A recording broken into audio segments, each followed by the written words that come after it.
Cinema క్యాసెట్లని, cinema డివిడీలని 200, 300, 400, 500 ఇంకో కొంచెం క్లారిటీగా వినాలంటే అది దాదాపుగా 1200, 1500 బ్లూ రే. భగవద్గీత పుస్తకం జస్ట్ 10 రూపాయలు.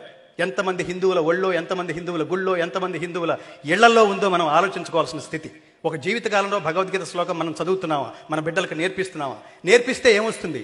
సంస్కృతం చదివితే శబ్దం పరిపుష్టం అవుతుంది. శబ్దం పరిపుష్టం అయితే వాక్కు శుభ్రపడుతుంది. వాక్కు శుభ్రపడితే శుభ్రపడిన వాక్కుతో నువ్వు ఏది మాట్లాడినా అది శాసనం అవుతుంది. ఎప్పుడైతే నువ్వు మాట్లాడే మాట శాసనమైందో ప్రపంచమంతా నిన్ను అనుసరిస్తుంది. ఈ స్థాయికి నువ్వు ఎదగాలా వద్దా, ఇది ఆలోచింపచేస్తుంది భగవద్గీత. ప్రపంచంలో ప్రతి దేశం మా దేశానికి రమ్మని ఒక్కొక్క మాన్యుమెంట్ చూపిస్తుంటుంది. అమెరికా ఏం చూపిస్తుంది? Statue of Liberty. దుబాయ్ ఏం చూపిస్తుంది? బుర్జు దుబాయ్ అని సముద్రంలో కట్టబడిన ఒక కట్టడం చూపిస్తుంది. అట్లాగే లీనింగ్ టవర్ ఆఫ్ పీసా ఒక దేశం చూపిస్తుంది. ఈఫెల్ టవర్ ఇంకో దేశం చూపిస్తుంది.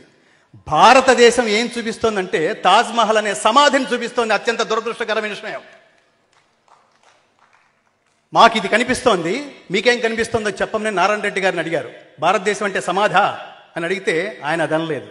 నా దేశం భగవద్గీత, నా దేశం అగ్ని పునీత సీత, నా దేశం కరుణాంతరంగా, నా దేశం సంస్కార గంగా. ఇది భారతదేశం. ఒక్క